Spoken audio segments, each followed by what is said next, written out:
श्री शारदा गणपति गुरुभ्यो नमः।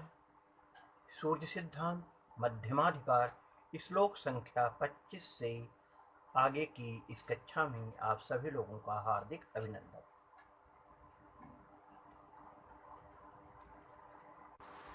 श्लोक इस तरह से है।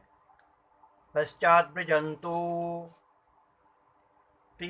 जवान छत्रैः शततं ग्रहा नीयमानश्च लम्बन्ते तुल्यमेव स्वमार्गगा प्रागतिस्त्वं तस्तेषां लम्बन्ते तुल्यमेव मार्गगा प्रागतिस्त्वं मतस्तेषां भगणैः प्रत्यहं गति परिणाहैव साद्भिन्ना तद्वसाद्भानि भुञ्जते शीघ्र गच्छ स्वर्च्छमल्पेन कालेन महताल्पग तेषां तु परिवर्तेन पौषणान्ते भगणा स्मृतः। इसका अनुवाद निम्न प्रकार से है।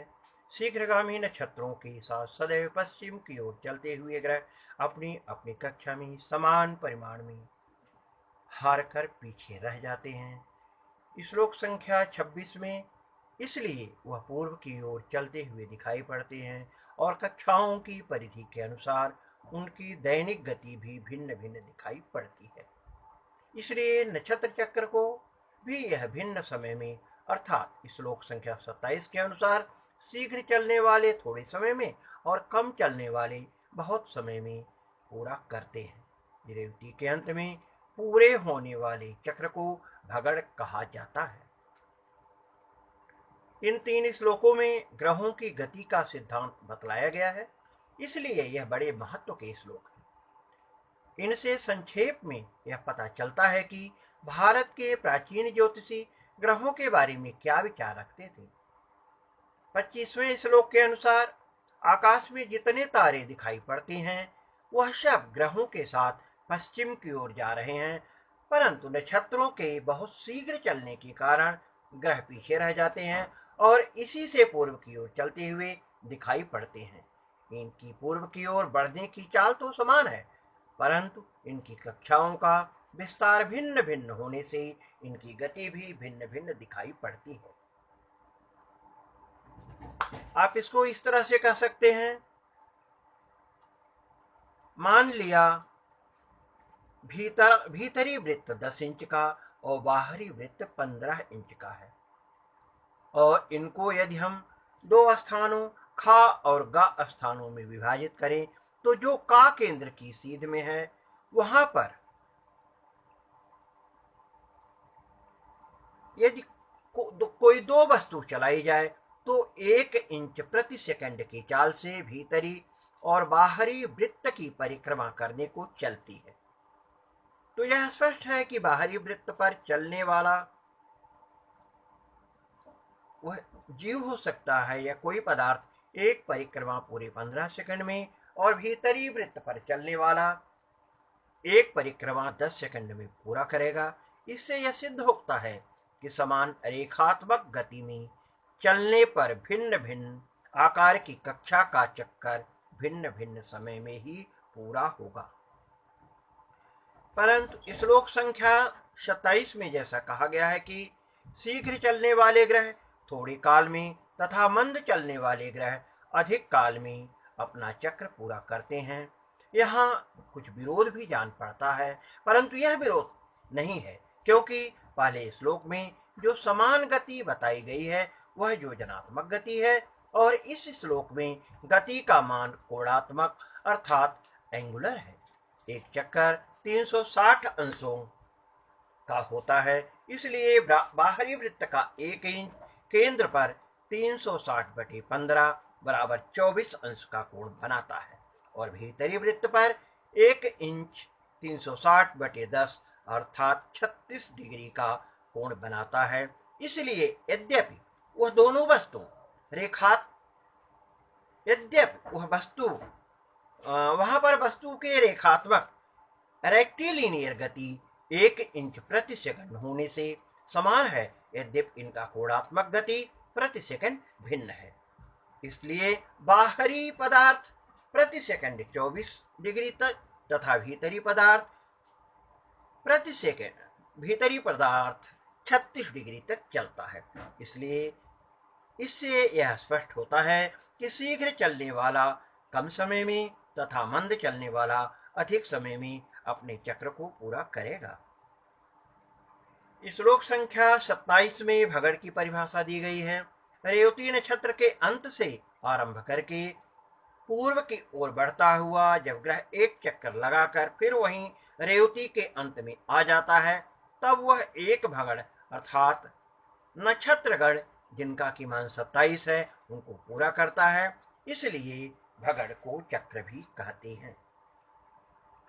इस सिद्धांत के अनुसार यह मानना पड़ेगा कि ग्रहों की दूरी और उनके भगड़ काल में एक विशेष संबंध है। जो ग्रह जितना ही दूर है उसका भगड़ काल अर्थात चक्र लगाने का समय उतना ही अधिक होगा।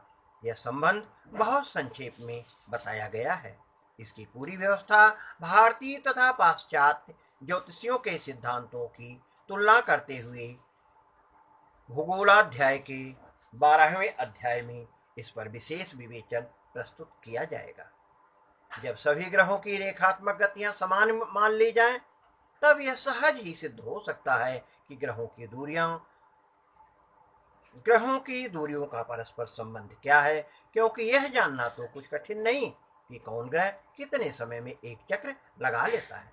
जब यह समय मालूम होगा कि शनि एक चक्र स्थूल रीति से 30 वर्ष में लगाता है और सूर्य एक वर्ष में, तो दोनों की रेखात्मक गति समान होती है। तब यह स्वयं सिद्ध है कि सूर्य की कक्षा की 30 गुना शनि की कक्षा है, क्योंकि 30 वर्ष में सूर्य अपनी कक्षा का 30 गुना चलता है और शनि अपनी कक्षा को केवल एक बार में पूरी करता है। इसलिए शनि की कक्षा बराबर 30 गुणे सूर्य की कक्षा, अर्थात पृथ्वी से शनि की दूरी सूर्य की दूरी की 30 गुनी है। इसी प्रकार और ग्रहों की दूरी को भी हम जान सकते हैं। आजकल की गवेषणाओं से यह जाना जाता है कि ग्रहों की परस्पर दूरियों का संबंध इतना सरल नहीं है और न ही इनकी रेखात्मक गति ही समान है। अब तो यह सिद्ध होता है कि पृथ्वी से जितनी सूर्य की दूरी है उसका लगभग 10 गुना शनि से पृथ्वी की दूरी है।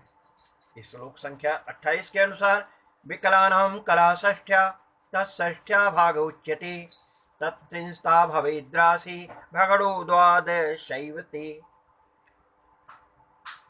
इसका अनुवाद निम्न प्रकार से है। 60 विकलाओं की एक कला और 60 कलाओं का एक भाग अंश 30 भागों या अंशों की एक राशि तथा 12 राशियों का एक भगड़ होता है। यह कोण नापने की इकाइयां हैं। पूरे नक्षत्र को भगड़ कहते हैं। यदि इस चक्र के 12 समान भाग किए जाएं तो प्रत्येक भाग को राशि कहते हैं। राशि के 30वें भाग को अंश, अंश के 60वें भाग को कला और कला के 60वें भाग को विकला कहा जाता है। इनमें से भगड़ और राशि का प्रयोग तो केवल उस आकाश स्थित चक्र के लिए होता है जिसके तल में सूर्य पृथ्वी की परिक्रमा करता हुआ दिखाई पड़ता है और अन्य ग्रह इधर उधर हटकर कुछ परिक्रमा करते हैं। परंतु अंश, कला और विकला का प्रयोग अन्य कोणों के नापने में भी किया जाता है। आजकल अंश को संक्षेप में लिखने की रीति है कि अंश का परिमाण बतलाने वाले अंक के ऊपर दाहिने तरफ हटकर एक छोटा सा वृत्त लिख देते हैं। अंश के लिए वह उसका मानक हो जाता है जिससे जाना जाता है कि वह अंश में है। कला दिखाने के लिए अंक के ऊपर कुछ दाहिने हटकर बाएं हाथ को झुकती हुई एक रेखा कामा के जैसे लगा देते हैं। वह एक छोटी रेखा होती है। और विकला के लिए उसी प्रकार की 2 तिरछी रेखाएं लगा देते हैं। जैसे 5 अंश, 16 कला और 50 कला लिखना है तो 5 के ऊपर एक छोटा सा 0 लगा देते हैं और 16 कला का जो मान है उसके ऊपर एक कॉमा लगा देते हैं। इसी तरह से 50 जो विकला में लिखा है उसके ऊपर 2 कॉमा लगा दिया जाता है। कोण और समय नापने की इकाइयों में घनिष्ठ संबंध है। सूर्य जितने समय में एक भगड़ पूरा करता है वह एक वर्ष, जितने समय में एक राशि चलता है वह एक मास, जितने समय में एक अंश चलता है एक दिन, जितने समय में एक कला चलता है वह एक घड़ी, और जितने समय में एक विकला चलता है वह एक पल के बराबर होता है।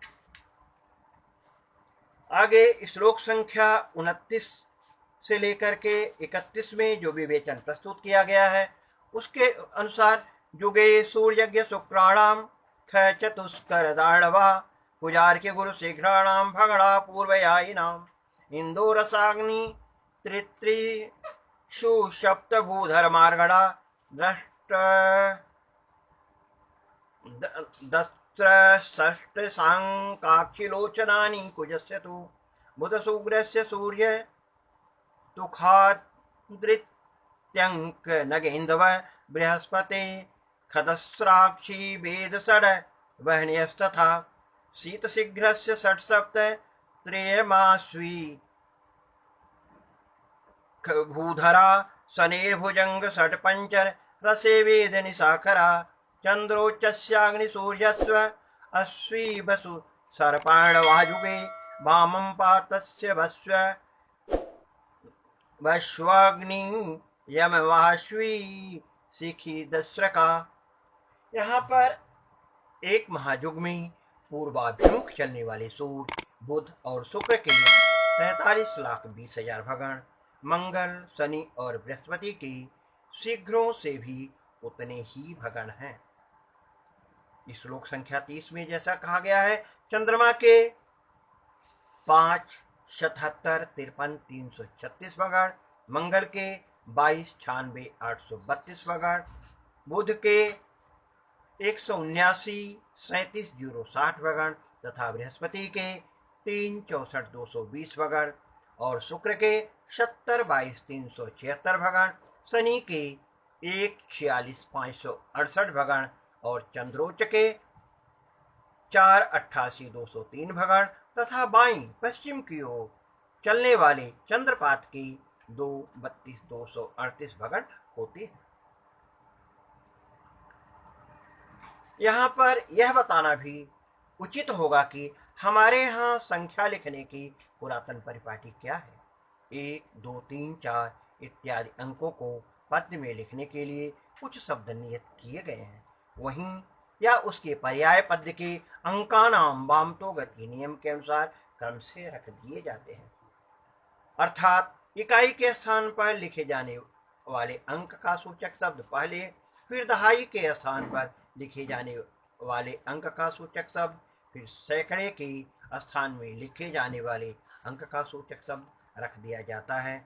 जैसे यदि 325 कहना हुआ तो पहले 5 का सूचक शब्द पंच, इशु, मारगढ़ इत्यादि लिखकर उसके पीछे 2 का सूचक अंश शब्द द्वि, अश्वी, जम इत्यादि लिखा जाता है। फिर 3 का सूचक त्रि, अग्नि, शिखी इत्यादि लिखा जाता है। इस तरह 325 को हम पंचाश्वी, शिखी या इशु यमाग्नि लिख सकते हैं। सूर्य सिद्धांत, ब्रह्म अस्फुट सिद्धांत तथा सिद्धांत शिरोमणि में संख्याओं के लिखने की यही परिपाटी है।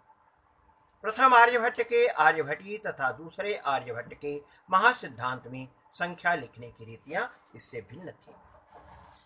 एक महायुग में ग्रहों के जितने भगण होते हैं वह सूर्य सिद्धांत के अनुसार ऊपर बताए गए हैं।